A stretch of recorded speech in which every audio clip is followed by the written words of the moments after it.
Cette question a suscité de l'inquiétude dans de nombreux cœurs chrétiens. Après tout, le sort du corps après la mort influence-t-il notre espoir de résurrection? La pratique de la crémation, de plus en plus courante, soulève de profonds doutes. Serait-elle contraire à la volonté divine? Dieu, au jour du jugement, trouvera-t-il les cendres pour restaurer un corps glorifié? La Bible parle beaucoup de la mort, du corps et de la vie éternelle, mais interdit-elle la crémation? Ou est-ce que nous interprétons mal les Écritures? Si vous vous êtes déjà demandé si la crémation pouvait compromettre la résurrection ou si elle déshonorait les morts, préparez-vous. Cette vidéo clarifiera ces doutes de manière surprenante, révélant des vérités bibliques que vous n'auriez peut-être jamais imaginées. Nous allons maintenant plonger ensemble dans les Écritures et le contexte spirituel, explorant ce que la parole de Dieu enseigne réellement. Le sort du corps après la mort est une question qui suscite intérêt et doute chez les croyants. Pour comprendre ce que la Bible dit à propos du corps, nous devons réfléchir à la façon dont il est décrit dans les Écritures, comme quelque chose créé par Dieu, mortel et sujet à la décomposition. Dès le début, dans le livre de la Genèse, la Bible déclare que le corps humain a été formé de la poussière de la terre. Alors, le Seigneur Dieu forma l'homme de la poussière de la terre et souffla dans ses narines un souffle de vie, et l'homme devint un être vivant. Genèse 2:7. Ce passage met en lumière l'humble origine du corps, mais aussi son caractère sacré, car il est le contenant du souffle divin. Après la mort, la Bible rappelle que le corps retourne à la poussière. À la sueur de ton visage, tu mangeras du pain jusqu'à ce que tu retournes à la terre, car c'est de elle que tu as été formé. Car tu es poussière, et tu retourneras à la poussière. Genèse 3:19. Cette déclaration de Dieu à Adam reflète une vérité universelle. Tous les corps humains, quelle que soit leur forme finale, enterrés, incinérés ou même perdus, retournent à la poussière. Mais cela signifie-t-il que le corps, en tant que matière physique, n'a plus d'importance après la mort? L'apôtre Paul nous aide à mieux comprendre cette question dans ses lettres. Il décrit le corps physique comme une tente terrestre, quelque chose de temporaire et de transitoire. Car nous savons que si notre maison terrestre de ce tabernacle était dissoute, nous avons un édifice de Dieu, une maison non faite de main d'homme, éternelle dans les cieux. 2 Corinthiens 5:1. Paul souligne que même si le corps terrestre est important, notre espérance réside dans un corps spirituel et incorruptible que Dieu nous donnera lors de la résurrection. Il est essentiel de noter que tout au long de la Bible, le corps est traité avec respect, tant dans la vie que dans la mort. Cela est évident dans les coutumes funéraires décrites dans l'Ancien et le Nouveau Testament. Les Israélites pratiquaient l'enterrement comme un moyen d'honorer les morts, tout en préservant leurs traditions culturelles et religieuses. Abraham, par exemple, a acheté un tombeau pour enterrer sa femme Sarah, démontrant l'importance accordée au reste final du corps. Genèse 23:19. En revanche, la Bible ne précise pas que l'enterrement est un commandement divin obligatoire. Le respect du corps et de sa destination sont des thèmes plus larges que la forme exacte de son élimination. Même dans les situations où les corps ont été brûlés, comme lors de sacrifices symboliques ou de récits de destruction, 1 Samuel 30 et 1:12, l'accent est mis sur la souveraineté de Dieu sur la question et non sur la pratique elle-même. Un autre point à considérer est que le corps humain est un temple du Saint-Esprit. 1 Corinthiens 6:19-20. Cela implique qu'il doit être soigné et honoré tout au long de sa vie. Mais qu'en est-il après la mort? Le respect reste essentiel, mais la forme de ce respect varie selon les cultures et les croyances. De nombreux chrétiens comprennent que le corps, une fois mort, n'abrite plus l'âme, et que par conséquent, sa destination physique n'interfère pas avec la promesse de résurrection. Enfin, il est important de rappeler que la résurrection est une œuvre surnaturelle de Dieu. La Bible décrit la résurrection comme un événement au cours duquel les morts en Christ recevront un corps glorifié, transformé et immortel. Ainsi sera la résurrection des morts. Le corps est semé dans la corruption, il ressuscitera dans la corruption. 1 Corinthiens 15, 42. Cette transformation transcende toute limitation matérielle, y compris l'état physique du corps au moment de la mort.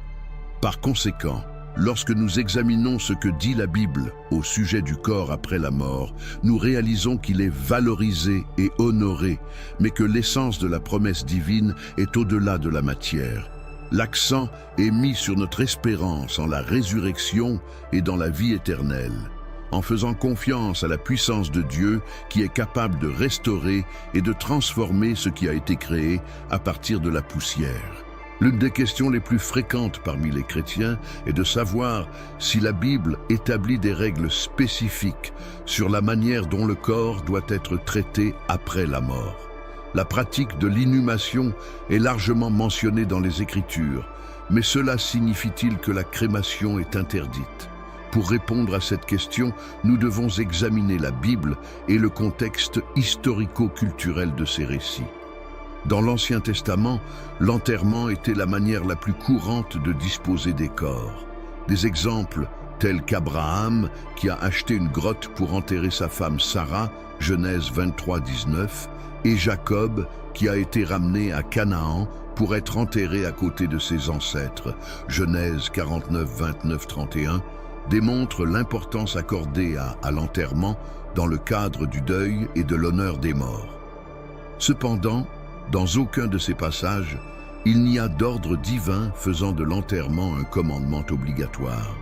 La crémation, en revanche, n'était pas une pratique courante parmi les Israélites, mais elle apparaît dans certaines situations. Dans le cas de Saül et de ses fils, par exemple, après leur mort au combat, leurs corps étaient brûlés, puis leurs os étaient enterrés, 1 Samuel 30 et 1 12, 13. Cet acte n'a pas été condamné dans les Écritures, ce qui suggère que l'accent était davantage mis sur le respect des morts que sur la méthode spécifique utilisée. L'enterrement dans la culture juive était aussi le reflet de la croyance en la dignité du corps. Cependant, cette pratique était directement liée aux traditions culturelles et ne répondait pas nécessairement à une exigence théologique. Dans de nombreux cas, les pratiques funéraires étaient influencées par la géographie, l'économie et même les conditions climatiques de la région.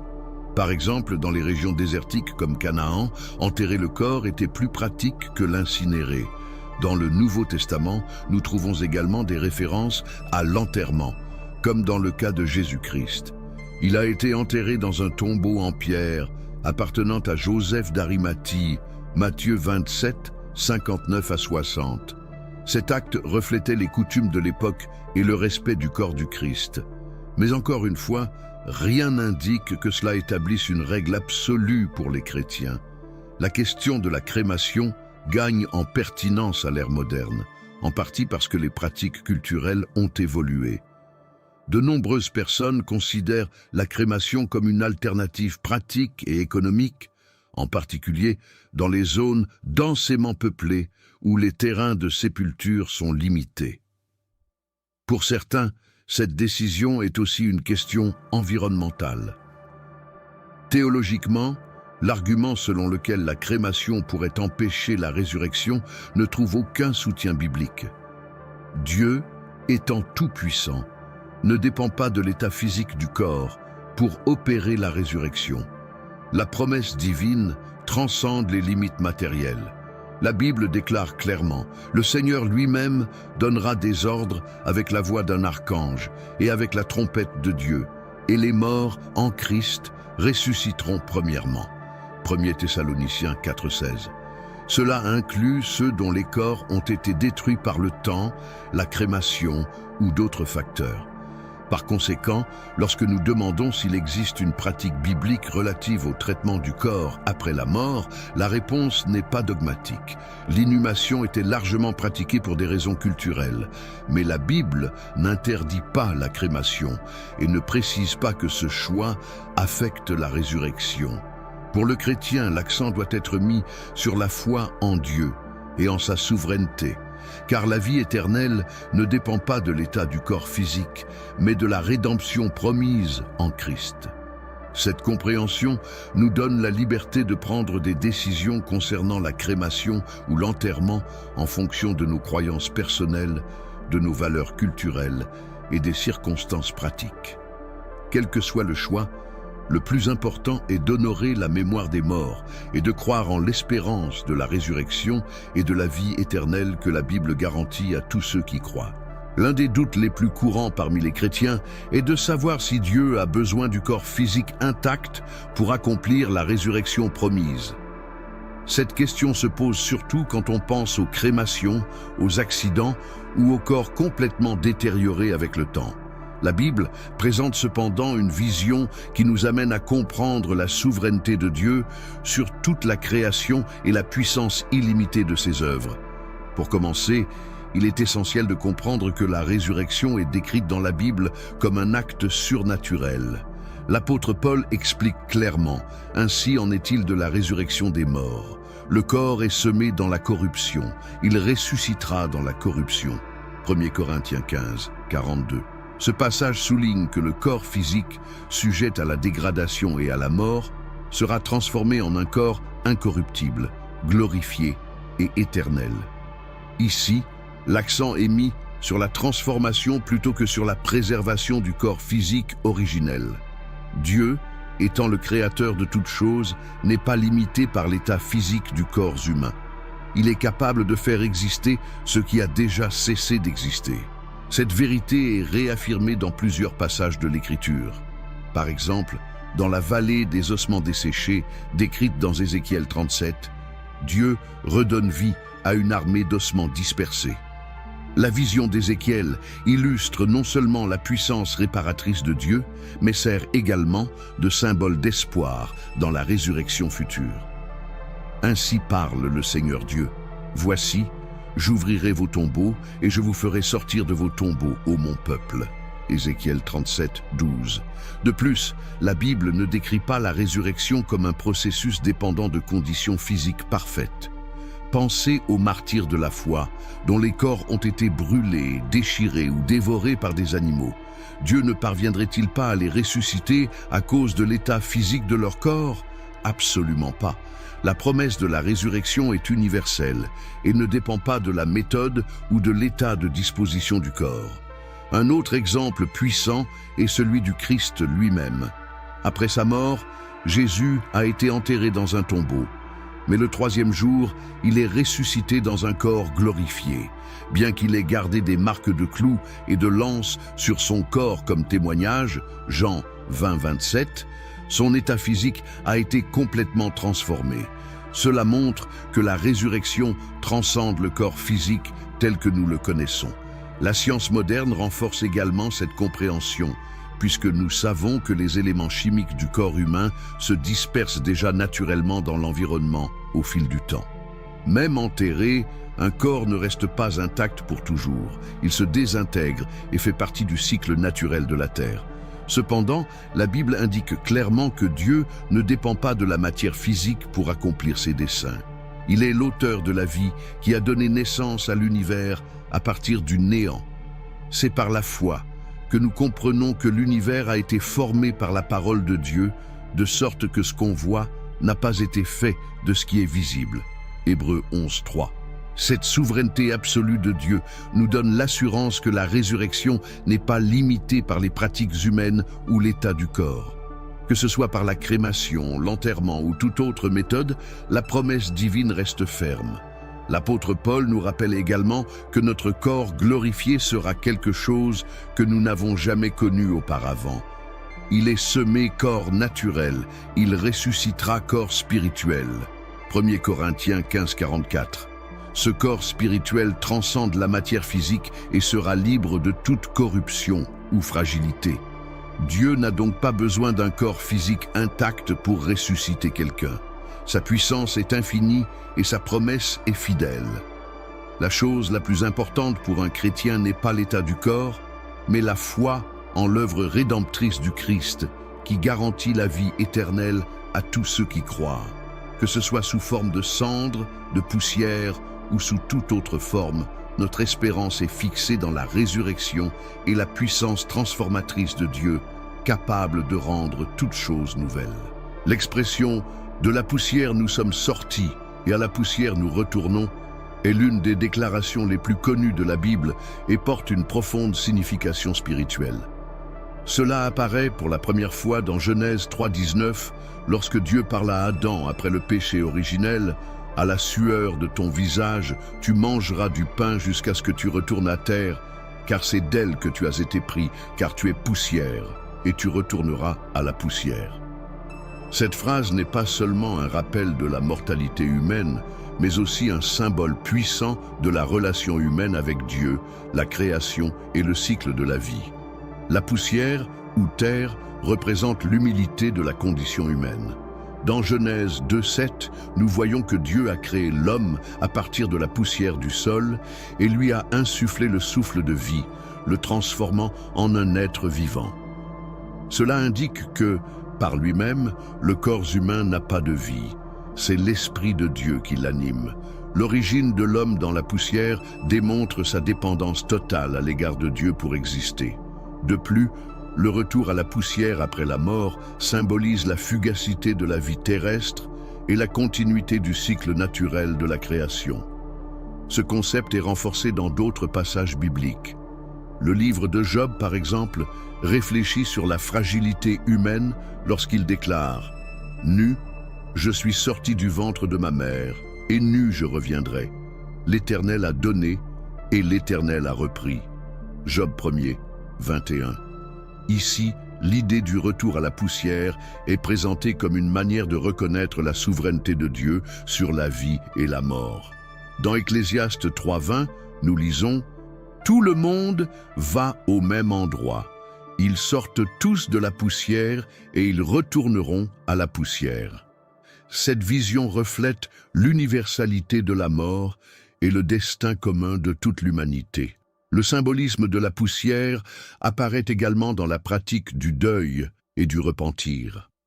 À l'époque biblique, il était courant que les gens s'assoient dans la poussière ou se jettent de la poussière sur la tête en signe d'humiliation et de soumission devant Dieu. Dans Job 42, 6, Job déclare « C'est pourquoi je me déteste et je me repens dans la poussière et la cendre. » Ce geste démontre la conscience de la petitesse humaine face à la grandeur divine et la nécessité de rechercher la réconciliation avec le Créateur.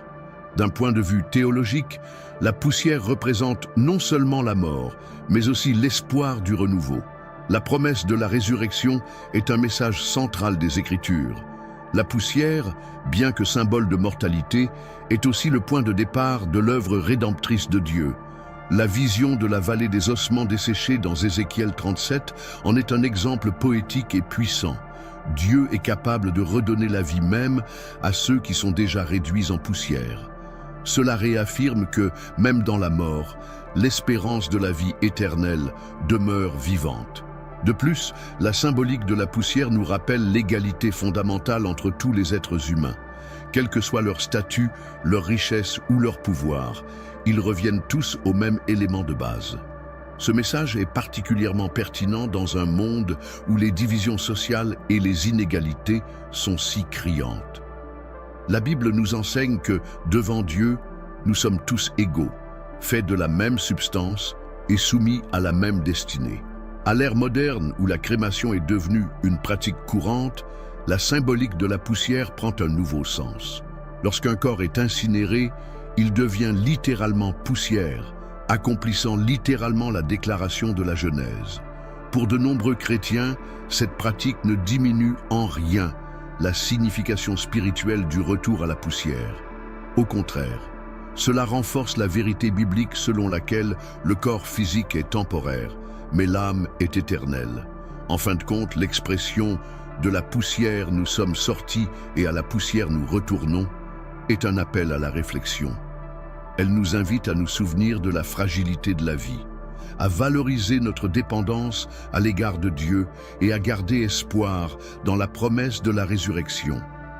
Que ce soit par décomposition naturelle ou par crémation, le retour à la poussière fait naturellement partie du plan divin, qui culmine dans la transformation et la vie éternelle promise par Dieu.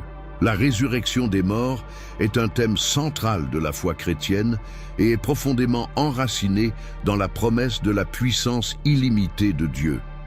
La Bible présente la résurrection comme une œuvre divine qui transcende les limites de la matière et du temps, soulignant que Dieu, étant le Créateur, exerce une domination absolue sur tous les éléments de la création. Dès le début, la Bible révèle la souveraineté de Dieu sur la vie et la mort. Dans Genèse 2:7, Dieu crée l'homme à partir de la poussière du sol et lui insuffle le souffle de vie, faisant de lui un être vivant. Cela démontre déjà que le corps humain, même constitué d'éléments simples, tire son sens et son but du contact divin. Ce même Dieu qui a créé à partir de rien a certainement le pouvoir de restaurer n'importe quel corps, quelle que soit sa condition ou son état physique.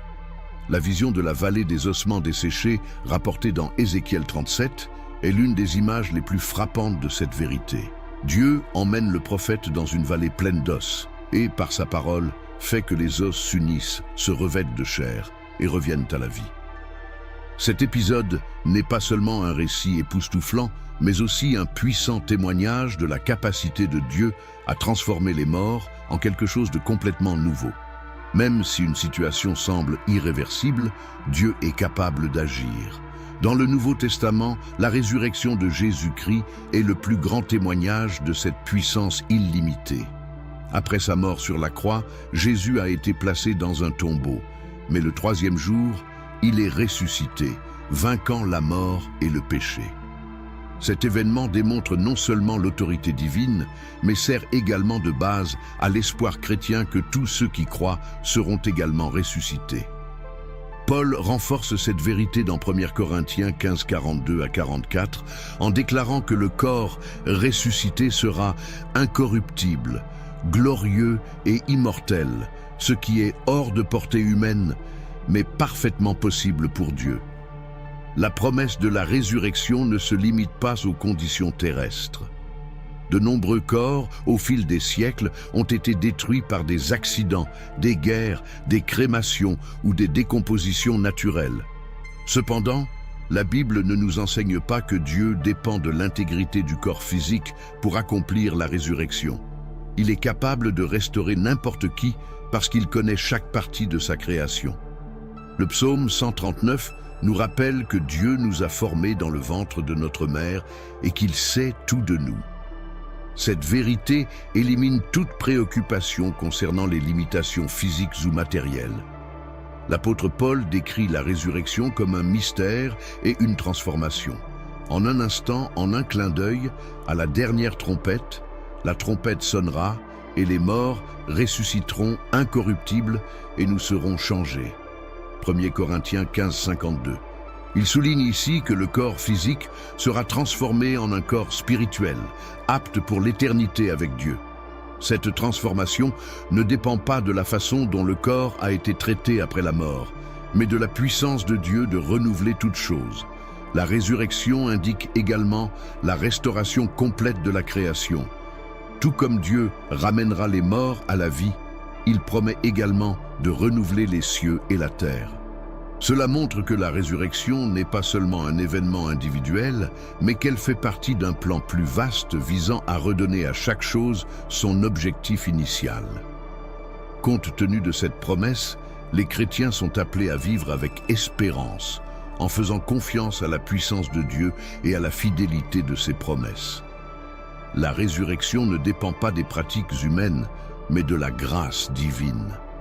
Ainsi, la certitude de la vie éternelle nous fortifie pour affronter les difficultés et les incertitudes de la vie terrestre, les yeux fixés sur la gloire à venir. Le choix entre la crémation et l'enterrement est un sujet qui a suscité un débat parmi les chrétiens, notamment sur la question de savoir si le choix de la crémation pourrait être considéré comme un acte de désobéissance spirituelle. Cependant, en analysant les Écritures et les principes de la foi chrétienne, il apparaît clairement que cette décision est davantage liée à une conviction personnelle et aux circonstances culturelles qu'à un commandement divin. La Bible n'établit pas de règles explicites sur la manière dont les corps doivent être traités après la mort. Comme nous l'avons vu, l'enterrement était la pratique prédominante dans les Écritures, en particulier chez les Israélites. Cependant, cela était plus lié aux traditions culturelles qu'à l'instruction directe de Dieu. L'inhumation reflétait les conditions géographiques et le respect des morts, mais n'était pas présentée comme une exigence divine. La crémation, en revanche, apparaît dans certains récits, comme dans le cas des corps de Saül et de ses fils, 1 Samuel 31, 12 à 13, mais sans condamnation ni éloge explicite. L'accent dans ces épisodes est mis sur la dignité et l'honneur des morts, quelle que soit la méthode utilisée pour traiter le corps. Cette absence de commandement direct nous amène à conclure que Dieu ne lie pas le salut ou la résurrection à la manière dont le corps physique est traité. L'idée selon laquelle la crémation pourrait être une désobéissance spirituelle est souvent enracinée dans des interprétations culturelles ou dans la croyance selon laquelle Dieu a besoin d'un corps physique intact pour accomplir la résurrection. Cependant, comme nous l'avons déjà expliqué, la puissance de Dieu transcende complètement les limitations matérielles. Il est capable de restaurer et de glorifier un corps, qu'il s'agisse de poussière, de cendre ou d'os. La promesse de la résurrection est fondée sur l'œuvre du Christ et la souveraineté divine, et non sur l'état du corps physique. La décision entre la crémation et l'enterrement dépend donc de la liberté individuelle et des circonstances de chaque personne ou famille. Des facteurs tels que le coût, l'espace, la tradition culturelle et les convictions personnelles influencent souvent ce choix. Il est important de se rappeler que, dans le christianisme, la véritable obéissance spirituelle réside dans la confiance totale en Dieu et en sa promesse de vie éternelle, et non dans des aspects extérieurs qui n'ont pas été prescrits par lui. De plus, l'apôtre Paul nous rappelle que le corps physique est transitoire et que ce qui compte vraiment, c'est le corps glorifié que nous recevrons à la résurrection. Celui qui est semé est un corps naturel. Il ressuscitera un corps spirituel. Première épître aux Corinthiens 15, 44. Cette déclaration renforce le fait que le salut et la résurrection sont enracinés dans la grâce de Dieu et non dans les pratiques humaines. Ainsi, la crémation ne doit pas être considérée comme un acte de désobéissance, mais comme une question de conviction personnelle. Chaque chrétien devrait rechercher la direction de Dieu dans la prière, en réfléchissant à ses croyances et à sa situation, et prendre une décision basée sur la confiance que Dieu est fidèle à tenir ses promesses. Après tout, ce qui compte n'est pas la façon dont le corps est traité après la mort, mais la certitude qu'en Christ, la mort n'est pas la fin et que la vie éternelle nous attend. Merci beaucoup d'avoir regardé cette vidéo jusqu'à la fin. Maintenant, dites-moi, qu'avez-vous le plus appris de cette vidéo? Dieu est là-haut, personne l'a vu. Il n'a que faire de vos statuts. Il méprise toutes les religions. Leurs adeptes sont des cons. Dieu s'endort mais sans armure. D'un souffle il brise tous vos murs. Vos cœurs d'esclaves sont impurs.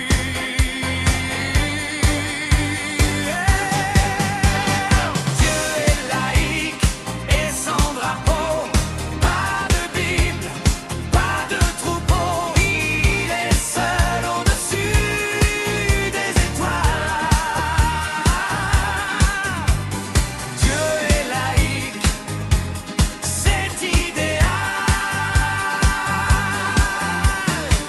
Aucune église, aucune mosquée. Dieu méprise tous ces tarés.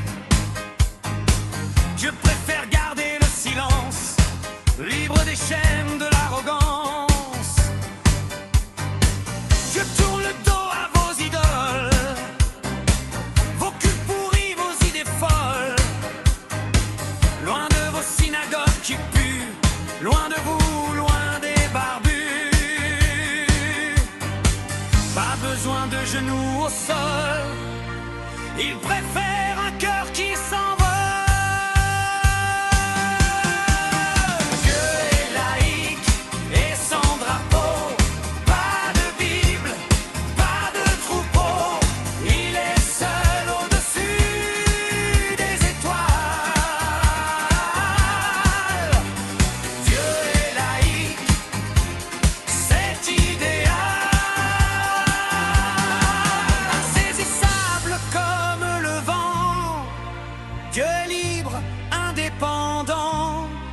Les religieux tomberont dans l'oubli, pour toujours plonger dans la nuit. Dieu n'attend rien de vous, bande de minables, sages hypocrites à genoux, vos péchés sont innombrables. Aucune leçon, aucun pardon, vous n'avez rien appris d'âge en âge, ni force d'âme, ni courage. Vous les humains de mauvaise foi, bande de pervers, ni juste ni droit, votre châtiment se rapproche. Vous les humains, vous êtes si moches, bande de pervers comme vos croyants.